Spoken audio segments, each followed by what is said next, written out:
This particular incident happened more than 12 years ago. I was organizing a conference and some of my mentees were going to make an important presentation in that conference. So I decided to teach them the skill of corporate storytelling, of a technique that I was enamored with. Couple of days later, they were supposed to rehearse the presentation. It turned out to be an epic disaster. The mentees did not use a single skill or concept that I had taught in the workshop. It was almost as if the workshop didn't happen at all. Obviously, I talked to the mentees and tweaked the approach, and they did rehearse, use approach, and made a great presentation at the conference eventually. So all is well that ends well. But this particular incident left an indelible mark in my mind. Why did this disaster happen? I've been observing that successful homegrown executives in large firms, or even the 20 something unicorn startup founders that have become prominent lately, they may not stand out in conventional skills assessments. Whereas if you look at their accomplishments, they are stand out. How are they able to do this? And I was discussing this with my wife and mother-in-law, and my mother-in-law came up with this brilliant story of the Verger by Somerset Maugham. There is an illiterate verger in a church, and a new vicar takes over the church. And the vicar says, I can't have an illiterate person in my team, so he fires the verger. The verger pleads and pleads, but the vicar does not budge at all. So, dejected, depressed, sad, the verger walks out of the church onto the street. And he is looking for a smoke, but he couldn't find any. He goes to the next street, he can't find the smoke. So that gives him the idea of starting a tobacconist shop in the same street as the church. In short order, he is now running a series of tobacconist shops in the city. And one day he was going to the bank and he was depositing close to 30,000 pounds of cash that day. The bank officer who helped him filled out the form and gave it to the verger to review the form. And the verger says, sorry, I can't read, I'm illiterate. The bank officer's jaw hits the floor and he says, imagine if you were literate, how much farther you would have gone. And the verger says in a quiet voice, yeah, I know, I would have remained a verger. How did this illiterate verger do so well? Right? So that led me to this question of what is a skill? And I spoke to a lot of people, and people would give a definition similar to this, which is actually from the dictionary. The ability to do something well through years of practice, training, etc. At this point, I connected the dot to something that I've been doing for several years, which I call transformative delegation.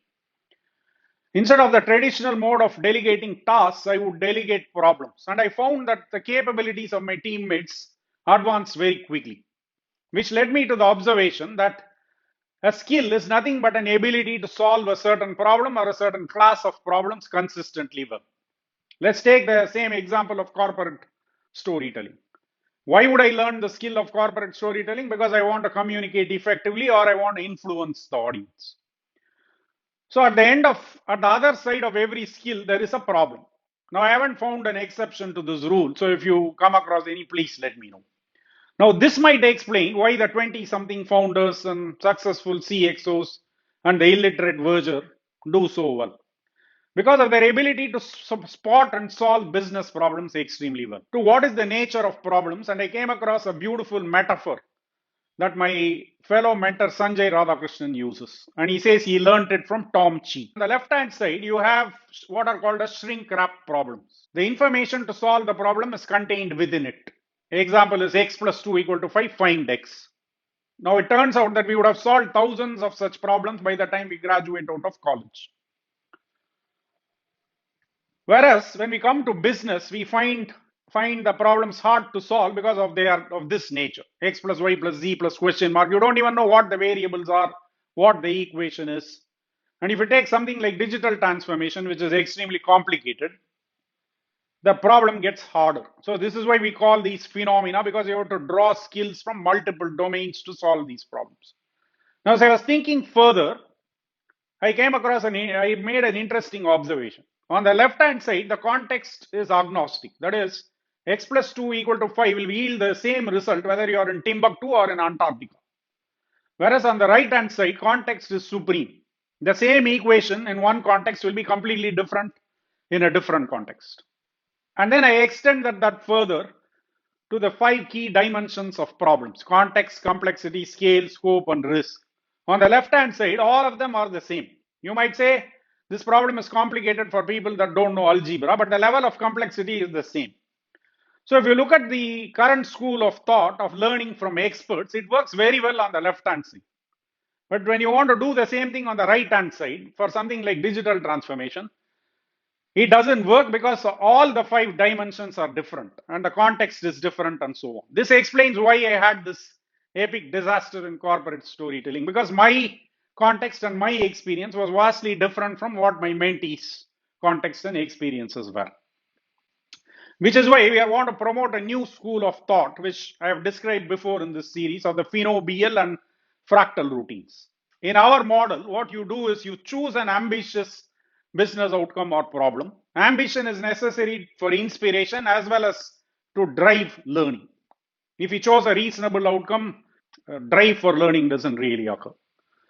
You then learn the fractals that are needed. These are micro skills or Lego blocks, as I've talked about in the past. Envision a MVP, a zoom in MVP in your work context, in the flow of work, and choose a low risk area as you're building this skill. And then execute the MVP. Then you change all the 5 dimensions of the problem as time progresses in a series of zoom out MVPs, and you hit the ambitious business outcome. Over time, you can routinize the fractal and become an expert in it and build the higher order skills that are needed. Now, in this next part of this video, you will see a fictional protagonist who is trying to climb Mount Everest using the same zoom in, zoom out model. This is the new school of thought that we are promoting and enabling our clients with in the area of digital transformation. And I think you can apply this more broadly to any soft skill that you're learning.